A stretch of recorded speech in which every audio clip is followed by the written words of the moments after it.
Përshëndetje, jemi në podcast, jemi në Radar. Ditën e sotme do të flasim për aktualitetin e fokusuar tek zhvillime më të fundit që vijnë nga bota e kronikës. Me ne është bashkuar avokati mirënjohur zoti Alban Dura. Zoti Dura, faleminderit shumë që jeni me ne. Faleminderit, mirë se u gjeta, është kënaqësi. Duket shpeshherë që shkon në fjetje dosja e Ervis Martinait, por shpeshherë edhe hapet. Së fundmi është hapur sërish, kërkohet dënim për të dhe grupin e tij. Si e gjykoni? Ky është një veprim i pa precedent i organit të akuzës, si prokurorisë së posaçme, dhe duke qenë se është një institucion shumë i rëndësishëm për të cilën janë investuar aktorë të rëndësishëm ndërkombëtar, siç janë Shtetet e Bashkuara të Amerikës dhe Bashkimi Evropian, nëpërmjet financimit të këtij institucioni kaq të rëndësishëm, dhe nga ana tjetër edhe investimin që ka bërë shteti shqiptar nëpërmjet buxhetit vet për këtë institucion kaq të rëndësishëm. Pse them që është një rast i paprecedent? Është rast sepse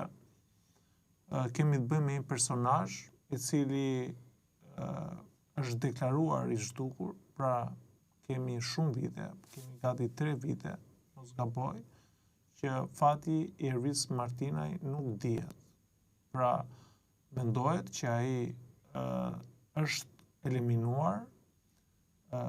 format e eliminimit ne i kemi trajtuar edhe më parë, pra që ai mundet që ta kenë vrarë dhe pastaj ta kenë coptuar, ta kenë gjuptuar, ta kenë hedhur në det, ose variante të tjera, siç mund të jetë ajo që mundet ta kenë marrë dhe e kanë futur në një vas me atësit në mënyrë që të zhduken gjurmët, ose rastet e tjera të eliminimeve të këtyre personazheve, të cilët janë kaq shumë të rëndësishëm, pra po shpjegojmë modelin se si janë zhvilluar në vende të tjera, dhe po marrim modelin italian, meqense ne Italinë e kemi për çdo të mirë ose të keqe, pra e kopjon këtë vend. Edhe në këtë rast mundet kemi që Ervis Martinaj ta kenë futur në një stallë me dëra dhe kanë ngrënë dërat në mënyrë që të mbasi gjurmët. Pra këto ne kemi hedhur si mendime, duke ju referuar edhe modelit italian, në mënyrë që prokuroria e posaçme të hetoj për format e eliminimit të zotit Ervis Martinaj. Për më tepër që kemi një proces gjyqësor në gjykatën e cila është gjykata kompetente, gjykata gjykata e shkallës parë të jurisdiksionit përgjithshëm Lezhë, e cila duhet të gjykojë, të hetojë dhe të nxjerrë konkluzionin që Ervis Martinaj nuk gjende dhe ta shpalli me vendim të zhdukur. Pra, duke qenë se kemi iniciativa ligjore për të cilat familja e tij, pra ata janë të bindur 100% që Ervis Martinaj e kanë eliminuar, i takonte organit të akuzës që ta pezullonte këtë gjykim dhe të merrej me gjetjen e eshtrave të tij, me gjetjen e tij si personazh, pra edhe nëse mendon që shtetasi Ervis Martinaj është gjallë, mundet të kenë ndryshuar dhe identitetin e tij duke bërë operacion plastik dhe duke u paraqitur me një identitet ndryshe, me një imazh ndryshe, pra i takon prokurorisë posaçme që ta hetojë, ta provojë, ta faktojë një gjë të tillë dhe pastaj të vijojë gjykimin. Kështu që kurse nuk mund të ndodhi që në rastin kur pretendohet ka një gjykim civil, ka një gjykim penal, kemi kallëzim penal nga ana e familjarëve dhe ende prokuroria këtyre nuk i ka dhënë asnjë lloj përgjigje. Kështu që në rastin konkret prokuroria do duhet ta veçonte çështjen për shtetasin Ervis Martinaj, ta pezullonte atë, pra duke u referuar edhe kodit procedurës penale, dhe pastaj të merrej me gjetjen e tij. Në momentin që ky shtetas do të gjendej, atëherë pastaj duhet që t'i bëj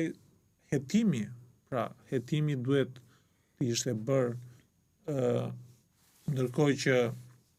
ky shtetazë do ishte gjetur, pra nuk duhet merrte prokuroria asnjëherë nuk duhet të shkonte në veprime të tilla, të cilat cënojnë të drejtat dhe liritë themelore të individit, por edhe të drejtat të cilat janë sankcionuar nga aneni 6 i Konventës Evropiane të drejtave të njeriut, lidhur me hetimin, pra duke realizuar një proces të rregullt ligjor. Avokat, për kuptuar më shumë, a mund të merren si provë eksakte, si provë përfundimtare disa komunikime në ECROChat ose në këto aplikacionet e tjera, sepse edhe dyshimet dhe provat që pretendon prokuroria janë pikërisht nga këto aplikacione. Atëherë këto prova nga gjykata kushtetuese, pra janë konsideruar si prova të lishme, pra ka pasur interes nga subjekte të interesuara, të cilat janë dënuar nga gjykatat dhe kanë çuar në gjykatën kushtetuese për të shpallur të pavlefshme këto veprime të organit të akuzës lidhur me marrjen e provës, por natyrisht i lindet drejta që këtë konstatim ta bën edhe në momentin që merr një vendim përfundimtar. Pra kemi disa raste të cilat janë dënuar me këto prova, për të cilat janë në gjykim, disa kanë mbaruar në shkallë parë, disa kanë mbaruar në apel dhe janë në gjykatën e lartë, por këtyre subjekteve apo të dënuarve i lindet drejta që prapë ta kërkojnë të në gjykatën kushtetuese dhe ta shpallin si të papajtueshëm me kushtetuesin apo me parimin e cënimit të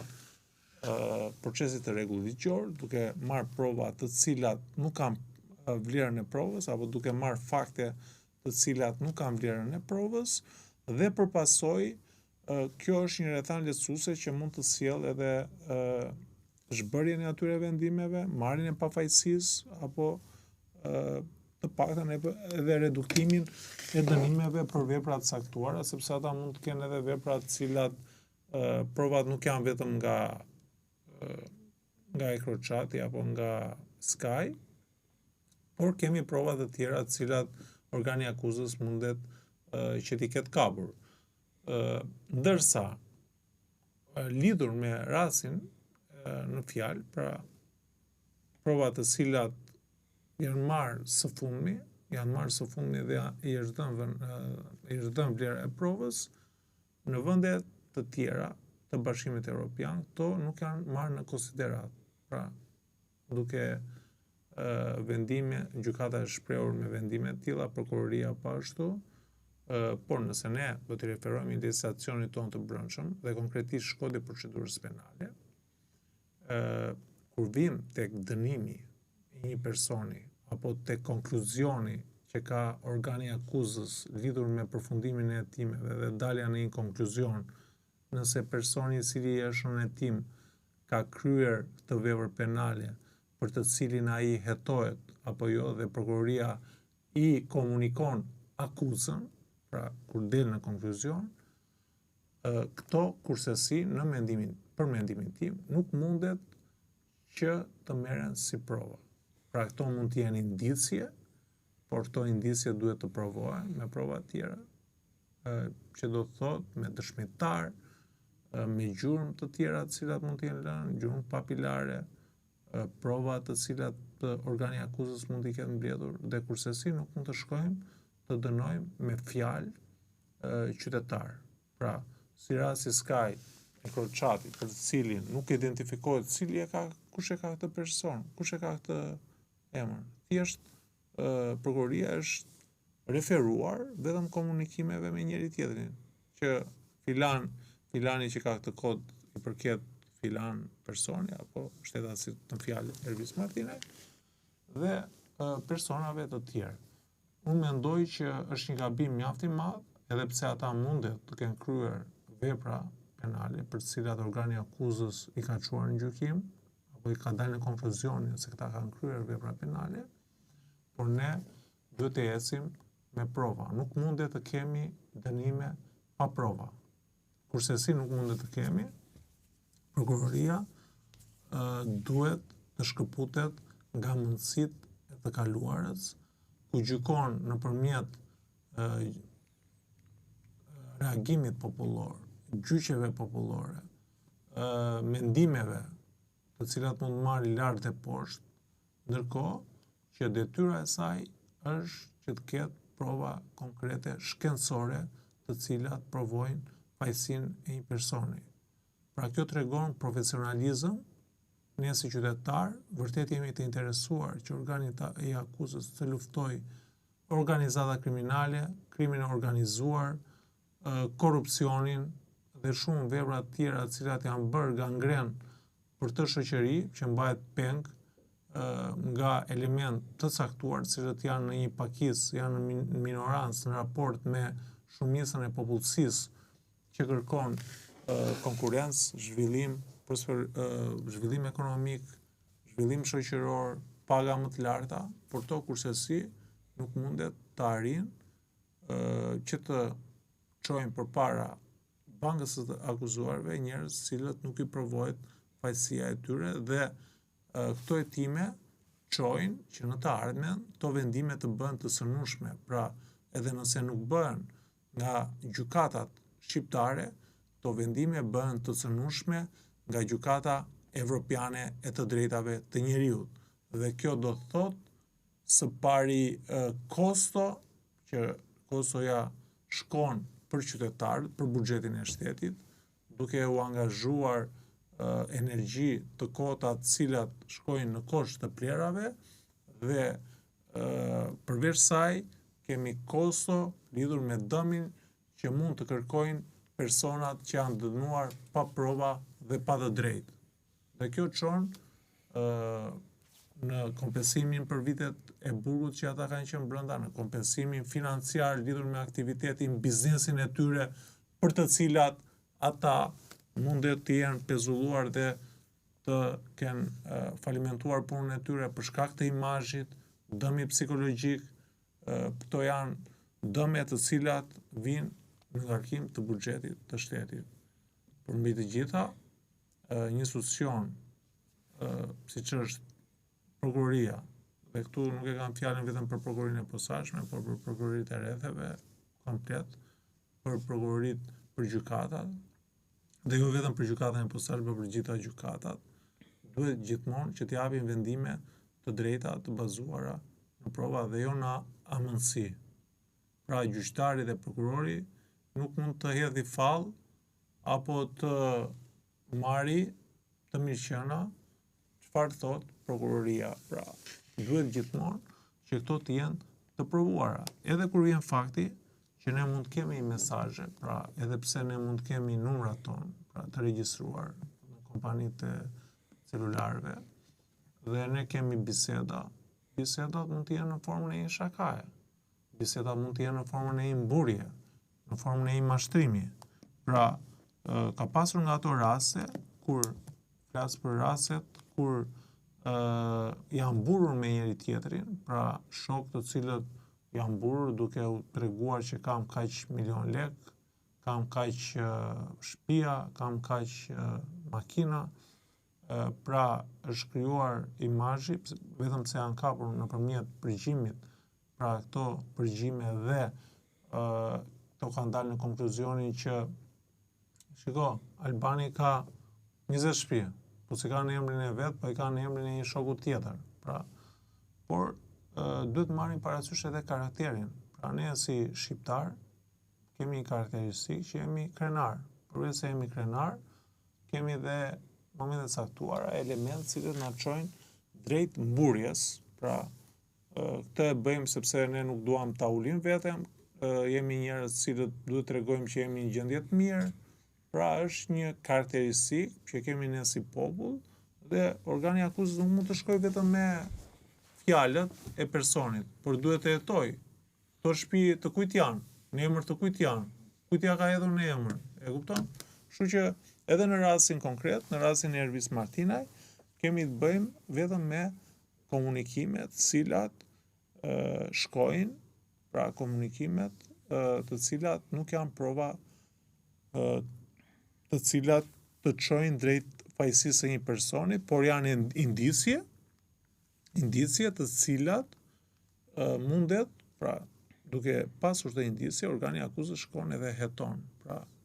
edhe për veprime të tjera që mundet të ketë kryer shtetasi Ervis Martinaj. Deri tani, nëpërmjet medias, nuk na është bërë nuk na është servirur ndonjë veprim tjetër i organit të akuzës përveç komunikimeve të cilat ata kanë pasur me Sky EncroChat. Pra, gjë që së pari duhet i takon organit të akuzës provoj që është ky personi, sepse mund mos jetë person tjetër. Pra është një person tjetër me emrin Ervis një tjetër, apo emrat i kanë të ndryshëm, ato janë me kode. Këtu e kanë fjalën jo vetëm për këto, por edhe për celularin. Pra edhe nëse do ta kishte emrin e vet, do kishte komunikim në emrin e vet, ai aty mund të jetë në delir. Mund të ketë qenë në efektin e lëndëve narkotike. Mund të ketë qenë ideor dhe komunikon me shokët e vet duke u mburur, duke u hapur, duke bërë muhabete të cilat janë vetëm ndërtimtare dhe nuk duhet të shkojmë në këtë fazë, pra të dënojmë njerëz pa prova. Avokat, një indic i famshëm për gjetjen e tij dhe gjurmëve të tij kaskaduar, por a kemi të reja, edhe pse kanë kaluar më shumë se 3 vite tashmë nga zhdukja e tij? Ne deri tani nuk kemi asgjë të re, për më tepër që organi i akuzës po vijon me dërgimin në gjyq, gjë që është e kundërligjshme, ndërkohë që 100 diçi është një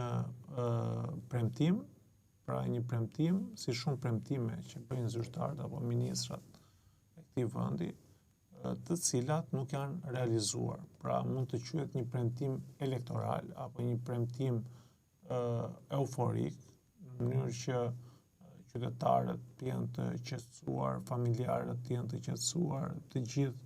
ata të cilët kanë shprehur interes janë të qetësuar. Mendoj që duhet të jepet fund një herë për gjithmonë këtyre premtimeve boshe nga ana e zyrtarëve, sidomos zyrtarë të nivelit të lartë. Duhet kemi zyrtarë të përgjegjshëm, për më tepër që kur vjen puna tek gjetja apo te zbulimi i ngjarjeve kriminale, këto institucione nuk duhet të flasin kursesi me gjykime të tilla, me premtime të tilla. Ato duhet të jenë në eshtje, duhet punojnë dhe duhet që të flasin vetëm me punën e tyre, me faktet e tyre, me realizimet e tyre, gjë që deri tani nuk është parë. Kështu që unë ja forcë familjes në mënyrë që ta kaloj këtë situatë, edhe pse është folur shumë për djalin e tyre, pra është bërë objekt bisede, duke qenë se ai ka qenë një personazh, një sipërmarrës i rëndësishëm, pra gjithmonë kur je një personazh që ke fuqi ekonomike, fuqi edhe qoftë edhe në sipërmarrje, dhe normalisht në këtë vend të përgojojnë apo të godasin, është problem vuajtja e tyre për humbjen e kontakteve me birin e tyre, ata e vuajnë, e përjetojnë këtë periudhë. Ne kemi parë deklaratat e familjes të cilët kanë qenë të mërzitur shumë me të drejtë nga kjo ngjarje, por unë shpresoj që Ervis Martinaj së pari të jetë gjallë, pra besoj apo shpresoj që ai të jetë gjallë dhe të ketë kontakte me familjen e tij. Edhe pse familja i ka humbur shpresat. Ata 100% janë të bindur që që djalin e tyre e kanë eliminuar grupe të tjera kriminale për të cilat ai ka pasur konflikte. Avokat, ne kemi thënë këtu në studio për ta ripërsëritur një intelektual si Ervis Martinaj, shkolluar jashtë në Itali për ekonomi, një biznesmen i ndershëm në fillimet e tij, u detyrua në një farë forme që të kthehej në një kriminal. Pse ndodhi? Ndodh në realitete si realiteti jon, ku nuk funksionon ligji, ku nuk funksionon shteti së drejtës, ku nuk funksionojnë institucionet, kur